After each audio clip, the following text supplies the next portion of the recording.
Olá, bem-vindo à aula 5.4. Nessa aula a gente vai falar do equilíbrio de Stackelberg no modelo de Stackelberg, continuando os modelos de duopólio.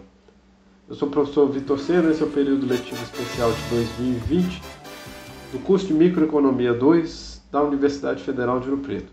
Então vamos voltar lá para a nossa aula 5, tá? A gente parou aqui no modelo de Stackelberg. E a diferença do modelo de Stackelberg em relação ao modelo de Cournot é que ele é sequencial, tá ok? Uma das firmas vai tomar a decisão primeiro e a outra vai seguir, né? Como a gente falou na aula 5.1, é um modelo também chamado de líder e seguidora. Uma das firmas vai ser a líder e a outra firma vai seguir as quantidades, né, que a firma líder adotar. Tudo bem? Vamos ver como é que funciona, a gente vai derivar esse modelo aqui para entender melhor. Tá? Mas, novamente, assim como no modelo de Cournot, as decisões são tomadas com base nas quantidades. Tá? O equilíbrio ocorre com a seguidora observando a produção da líder e tomando a decisão sobre a quantidade a ser produzida que maximiza os seus lucros. A líder antecipa a produção da seguidora, incorporando na função dela a curva de reação da seguidora ou a função de reação da seguidora. Tudo bem? Vou mostrar nas contas, isso aqui fica bastante claro com o nosso exemplo. O modelo pressupõe uma informação perfeita por parte da líder, que sabe exatamente qual a função de reação da seguidora. Então a líder sabe como a seguidora reage, conhece a função de custos da seguidora, então possui informação perfeita aí nesse caso. Tá? É também possível obter um equilíbrio dinâmico com erros, tal como nós vimos no caso do duopólio de Cournot. Tá? E ainda, os bens são homogêneos, a gente está falando aí de bens não diferenciáveis entre as duas firmas. O preço para o consumidor é o mesmo, independente do produto ser produzido pela líder ou pela seguidora. Então, lembrando aí, nesses modelos não há diferenciação de produtos para o que é produzido por uma firma ou por outra firma, tudo bem? Então tem essa questão aí desses modelos não ter essa diferenciação. Então vamos lembrar aqui, né, o que aconteceu nos modelos anteriores, né? Então lembra que quando a gente falou de cartel, as duas firmas iam dividir a produção de monopólio, né? Vou colocar aqui uma tabela resumindo isso, né? Q1 e Q2. Nesse caso aqui, as duas firmas estão produzindo 40 e o Q total, que é o Q maiúsculo, era 80. Tudo bem? Elas duas estavam dividindo um lucro de 4.000. Vou pôr o lucro aqui embaixo, né? 4.750. 4.750 nos dois casos. Tudo bem? O lucro total aí era de 9.500, que era o lucro de monopólio. Tá? Nós vimos na aula passada o equilíbrio de Cournot, e no equilíbrio de Cournot nós arredondamos e as duas firmas estariam produzindo 43. A quantidade total então era 86 nesse mercado, e cada uma delas estava lucrando 4.723.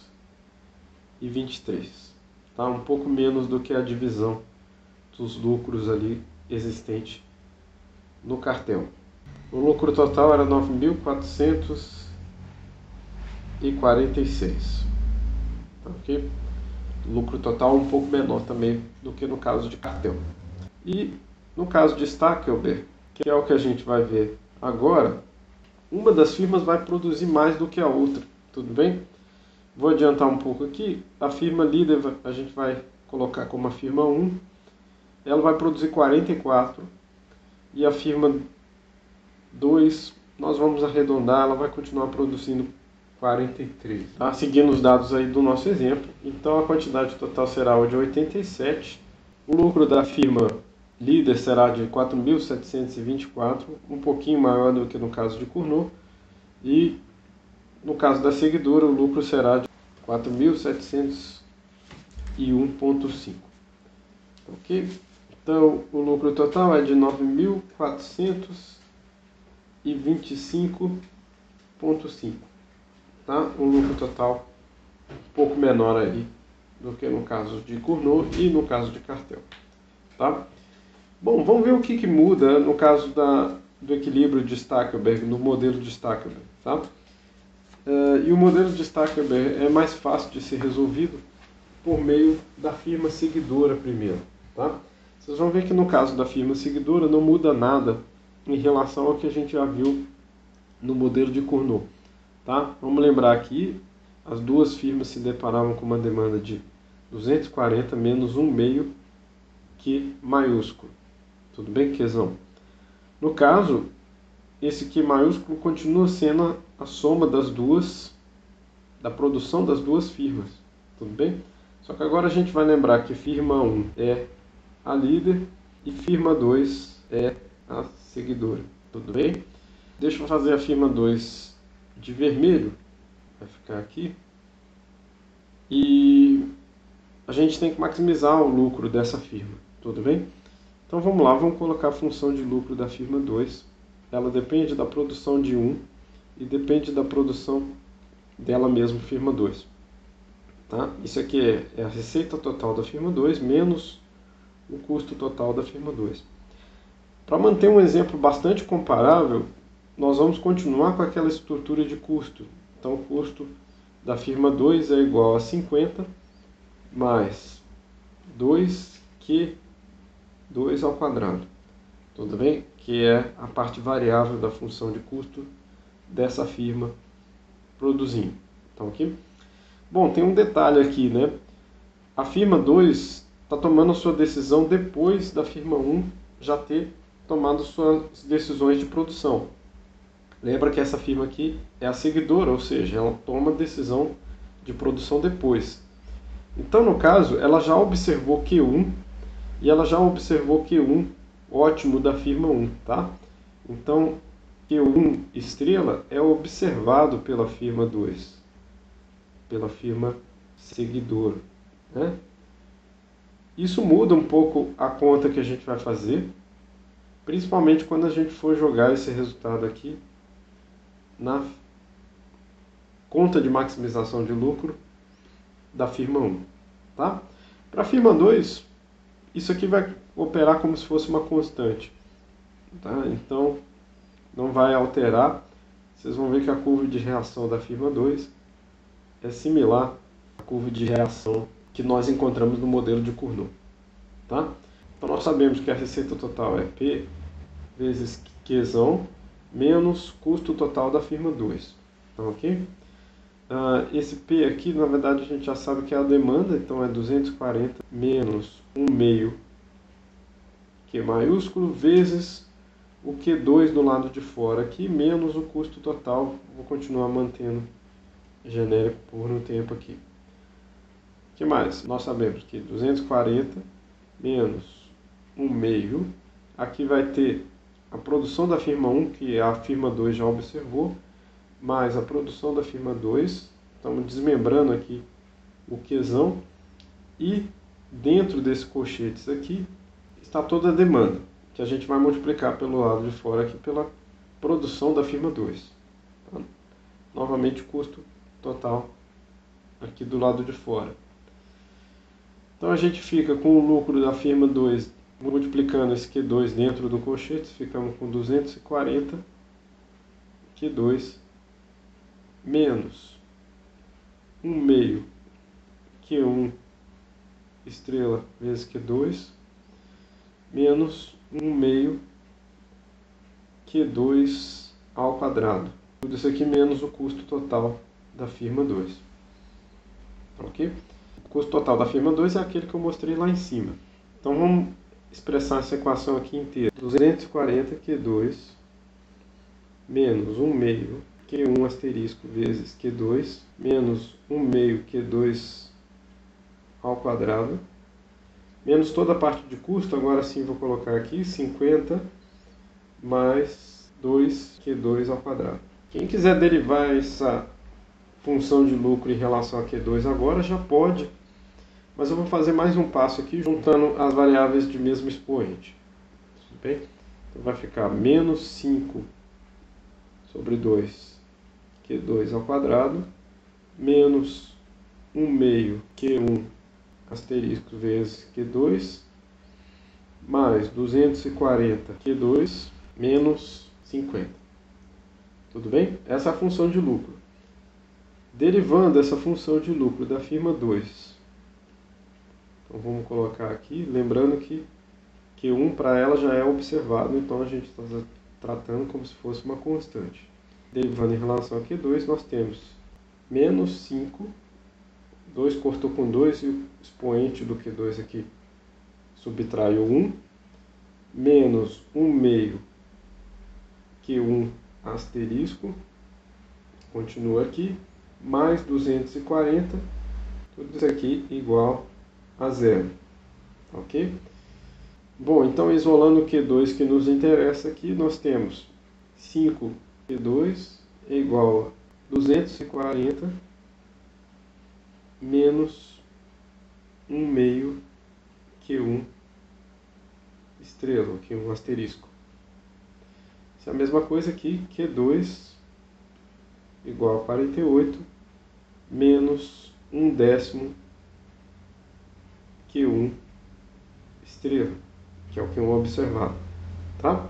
Isso aqui estava como uma função de reação, mas na verdade a gente já sabe o valor de Q1, tudo bem? Mas vamos deixar como função de reação. Quem se lembrar lá do modelo de Cournot vai ver que essa função de reação aqui é a mesma que nós obtivemos lá no modelo de Cournot. A diferença é que no lugar do asterisco tinha o ezinho de Q1 esperado. Tá? Então vamos pôr aqui, essa é a função de reação firma 2, no caso aí, uma reta. Tá ok? Bom, continuando. A grande diferença do modelo de Stackelberg é que essa função de reação da firma 2 vai entrar na maximização de lucros da firma 1, ou seja, da firma líder. Então a firma 1 ela vai incorporar a função de reação, por isso que é preciso dar a informação perfeita que nós falamos lá. Ela vai incorporar a função de reação da firma 2 na sua própria função. Ok? Então vamos fazer aí que ela precisa fazer receita total menos custo total da firma 1. Lembrando, o custo total vai ser aquele mesmo custo total. Então é interessante aí porque as duas firmas possuem a mesma estrutura de custo, mas o fato de uma delas decidir na frente, decidir a produção na frente, confere vantagem competitiva. Né? Então a mesma estrutura de custo, mas mudando a ordem com que as firmas decidem, não é mais simultaneamente, mas sim sequencialmente, confere vantagem comparativa aí para a firma 1, para a firma líder. Tá? Ok, então a gente já sabe que isso aqui vai ficar, generalizando aqui, vai ser preço vezes Q1 menos custo total da firma 1. A gente já sabe que preço é a demanda, que é 240, menos 1 meio Qzão. Do lado de fora aqui, Qzinho 1, menos o custo total da firma 1. Tá? Bom, a gente tem que abrir esse Qzão aqui. Então vai ser 240 menos 1 meio Q1 mais Q2, Qzinho 1 mais Qzinho 2, tudo isso aqui multiplicado por Q1 do lado de fora, menos o custo total da firma 1. Então a gente pode continuar multiplicando esse Q1 aí dentro do colchetes, vai ficar 240 Q1 menos 1 meio Q1 ao quadrado, menos 1 meio Q1 vezes Q2, tudo isso aí menos o custo total da firma 1 aqui do lado de fora. Bom, o que nós temos que mudar aqui? Na verdade, Q2 é a função de reação da firma 2. Tá? Então vamos fazer essa mudança aí, vai ficar 240, repetindo a equação aqui em cima, 240 menos 1 meio Q1 ao quadrado, menos 1 meio Q1 vezes, e aí eu vou colocar um parênteses aqui para colocar a função de reação da firma 2, que dentro do parênteses 48 menos 1/10 Q1. Então está aqui essa parte, menos custo total da firma 1. Aqui do lado de fora, depois eu vou escrever a equação. Bom, continuando, né? 240 Q1, aqui continua igual a menos 1/2 Q1 ao quadrado. Vamos passar esse termo aqui para dentro do parênteses. Então vai ficar menos 24 Q1 mais 1 sobre 20 Q1 ao quadrado. Vamos pôr toda a estrutura de custo aqui. Então vai ficar o menos, abre colchetes, 50 mais 2Q1 ao quadrado, fecha colchetes. Tudo bem? Bom, você pode juntar toda essa equação aqui ou derivar agora mesmo. Vamos derivar agora mesmo, para a gente ficar com uma conta mais simples. Então, derivando o lucro da firma 1 em relação a Q1 e igualando a zero, nós vamos ter a maximização aí para esse lucro da firma líder, né?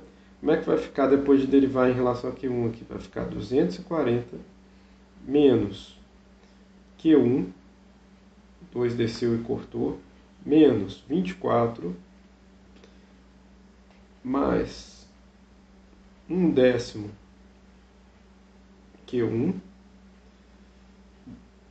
derivando a constante é zero, menos 4 Q1, tudo isso aí igualando a zero. Tudo bem? Bom, mas vamos juntar os termos, né? Então, esse aqui vai ficar 216, então a constante aqui 216, menos 5 Q1, mais 1/10 Q1. Vou deixar para juntar essa fração daqui a pouco. Solando esse termo aqui, eu vou ter 49 sobre 10 Q1 é igual a 216. Tudo bem? Só operei um pouco essa equação aqui. Isso é a mesma coisa que 49 Q1 igual a 2160. A produção da firma líder vai ser Q1 igual a 2160 dividido por 49, que dá 44,08. Vamos arredondar para baixo aí, né? Colocando Q1 igual a 44. Bom, se Q1 é igual a 44, a gente consegue achar a produção de Q2 substituindo naquela função de reação, né?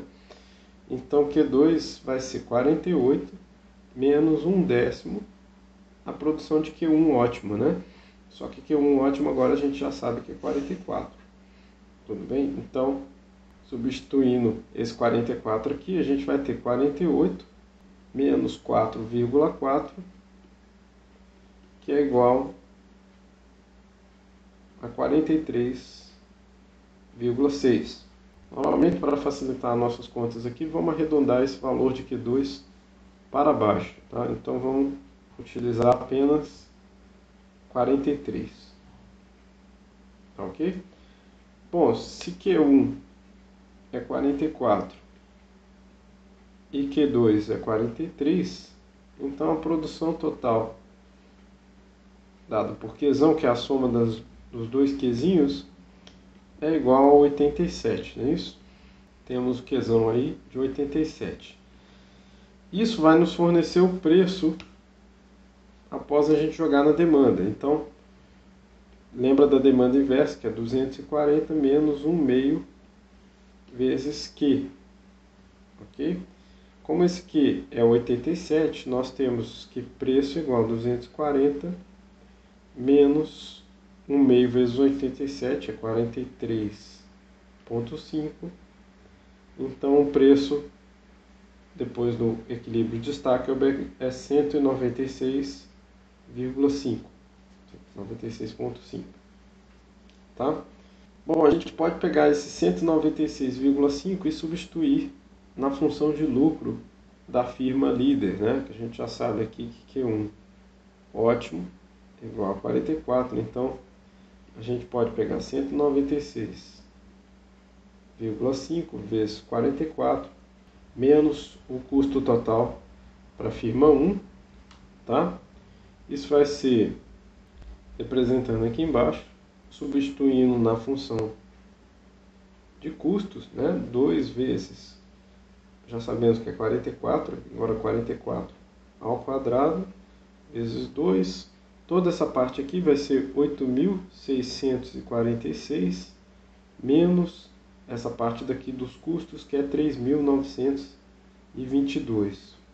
O lucro da firma líder, no caso do Stackelberg, para esse exemplo, é 4.724.